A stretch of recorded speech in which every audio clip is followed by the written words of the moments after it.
je me reconnaissais plus en fait. Vraiment, je me reconnaissais plus. Toutes les personnes autour de moi qui me parlaient, me disaient « Mais Lina, t'es devenue bizarre, genre en mode, je sais pas, t'es plus comme avant, t'as perdu ta joie de vivre, tu veux plus sortir. » Je me disais « Mais attends, là je peux pas gâcher ma vie, ça veut dire que j'ai travaillé tant d'années pour réussir, ne serait-ce à ce qu'on me tente une seule perche. » Comment tu te sens aujourd'hui? Mais écoute, ça va, super. Est-ce que tu peux te présenter, s'il te plaît? Alors moi, c'est Lina Mayem et je suis artiste-chanteuse. T'es artiste, tu fais quel type de musique?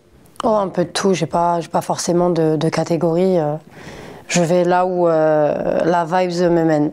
Est-ce que tu as des sujets de prédilection que tu aimes bien aborder dans tes morceaux? Oui, j'aime beaucoup faire de la prévention au niveau de la santé mentale. Tout ce qui est dépression, de l'harcèlement, les violences faites aux femmes, les violences tout court. Donc c'est des sujets que j'aborde pas mal. C'est toi qui écris les paroles de tes morceaux? Oui.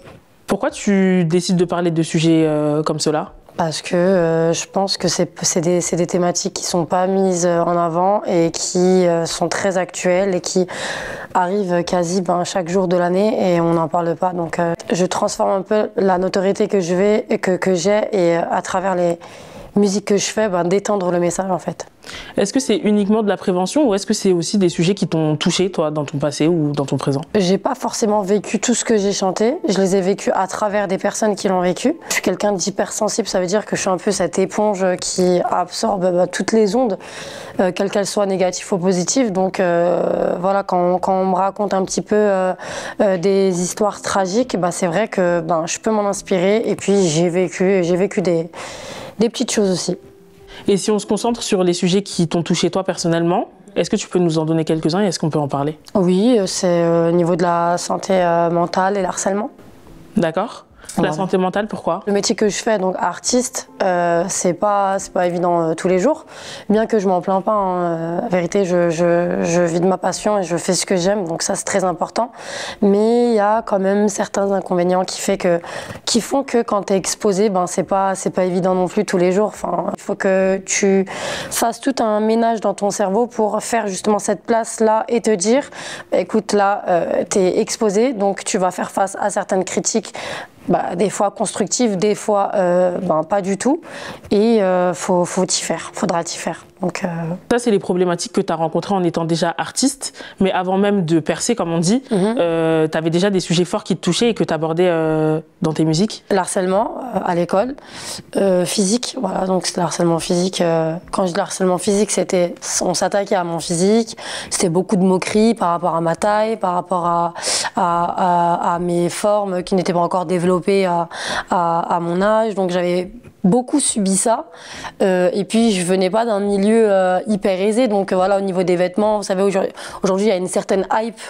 Quand tu t'habilles pas forcément avec des marques, et on l'avait aussi ça à cette époque. J'ai fait face aussi à certaines formes d'harcèlement à ce niveau-là. Ça, c'était pendant ta jeunesse? Ouais.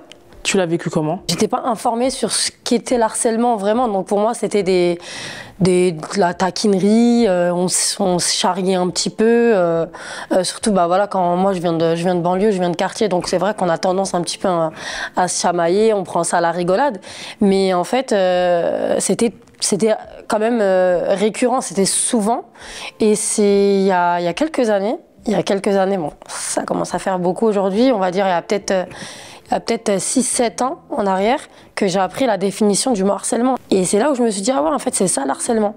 Dans tes musiques, de cet harcèlement, tu en parles? Oui, je l'évoque. Je parle de l'harcèlement, mais je parle aussi des relations toxiques, des relations toxiques quelles qu'elles soient, hein, amicales, amoureuses. C'est des choses que tu as vécues aussi? Ouais. Est-ce qu'on peut parler de ta première relation toxique? Ouais, on peut en parler. Ouais. Je saurais même pas comment dire, mais c'était toxique. C'était toxique de ouf, jusqu'à en perdre l'appétit, être aigrie tout le temps, me refermer sur moi-même, j'avais plus envie de sortir, j'avais plus d'amis, parce qu'en fait, à force de raconter mes problèmes et de réitérer par la suite avec la même personne, de reprendre avec la même personne, alors que juste la veille, je disais, ah, c'est fini et tout, c'est mort et tout, non. Ils en ont eu marre en fait, et je les comprends, franchement, je les comprends. Ouais, non, c'était compliqué, c'était très, très compliqué à cette époque. À ce moment-là, tu as quel âge? Je crois que j'ai 20 ans.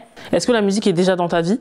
Ouais. Bah, en fait, tout commence à ce moment-là. Donc, Est-ce que c'est la musique qui a été ta thérapie à ce moment-là et qui a su être la personne à qui tu te confiais? Bah, la musique a toujours été ma thérapie. Voilà, depuis que je suis jeune, ça a toujours été mon moyen de défoulement. Bien que même à cette époque-là, à cause de cette relation-là, j'ai manqué beaucoup d'opportunités. D'opportunités dans le monde de la musique? Ouais, dans le monde de la musique, ouais. Bah, forcément, ça, quand ton cerveau, ton cœur, il est touché, ils sont touchés, bah, t'es pas à 100%, en fait. Tu peux pas faire le job à 100%. Comment t'en es sorti de ça? Ça, il m'a fallu du temps. Déclic?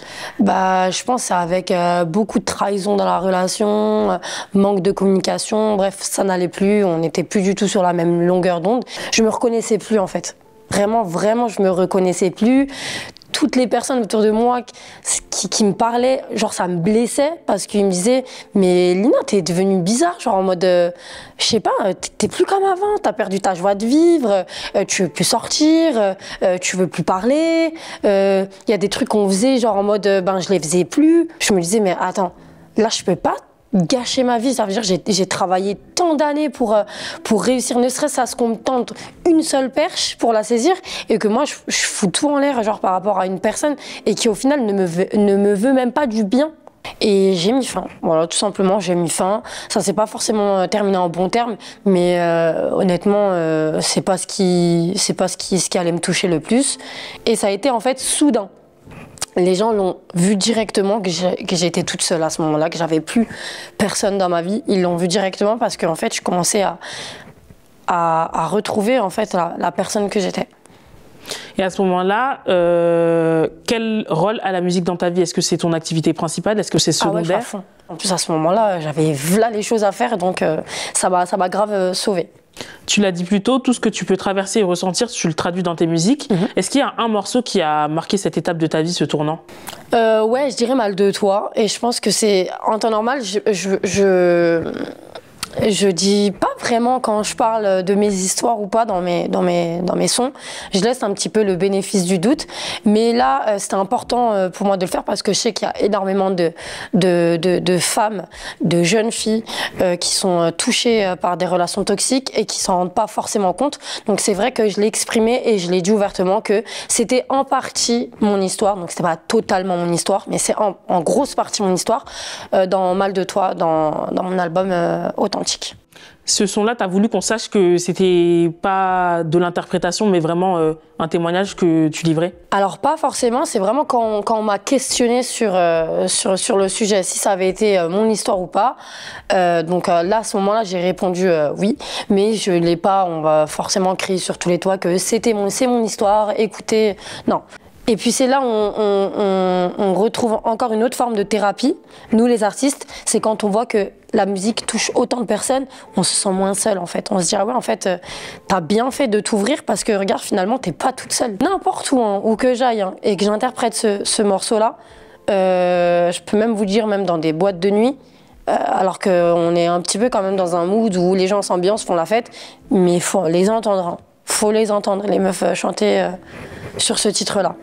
C'est important pour toi ce rapport avec le public qui soit réceptif et qui puisse se reconnaître dans ce que tu peux raconter dans tes musiques? Ouais, carrément, parce qu'on va dire c'est un petit peu la victoire qu'on cherche un peu, dans le sens où quand on fait de la musique, c'est un partage, donc on a envie que ça plaise, on a envie que ça parle, et puis quand on a cette alchimie-là qui fait qu'au final, t'as tout le monde qui chante à l'unisson, c'est magnifique pour nous. Là, en fait, on regorge, on a besoin de prendre toute cette énergie-là. Moi, en tout cas, personnellement, en tant qu'artiste, mes moments préférés, c'est sur la scène, parce que je reçois tout l'amour, toute l'énergie de mon public. Tu as dit que ce morceau est sorti dans un album qui s'appelle Authentique. C'est ça. Pourquoi ce titre? J'essaye d'être ce que je suis, de faire accepter la personne que je suis. Puis une nouvelle femme à chaque projet, chaque année, chaque jour. J'essaye toujours de me surpasser, d'être meilleure qu'hier. Et voilà. Tu as dit que chaque jour et dans chacun de tes projets, tu étais une femme nouvelle. Est-ce qu'il y a un nouveau projet à venir et est-ce qu'il y a un nouveau chapitre de ta vie? Ouais, comme je te l'ai dit, ça veut dire que j'essaye de me surpasser à chaque fois. Sauf que là, j'ai mis un petit temps de pause. Donc j'ai mis 2 ans à construire et à créer un double album cette fois-ci. Donc on a sorti le premier volet le 9 février. 2024. Et pour le coup, j'avais besoin quand même de ces 2 petites années de répit pour pouvoir vivre et me nourrir de nouvelles histoires, de nouvelles choses, parce que je grandis en même temps, hein, je grandis, bon. Je vais pas dire je vieillis, hein, parce que ça y est, après les 25 ans, on grandit plus, on vieillit. Donc il y a le premier volet qui est sorti le 9 février, qui est totalement disponible, donc qui s'appelle Mon âme. Et j'ai pris justement tout mon temps pour y mettre tout mon âme.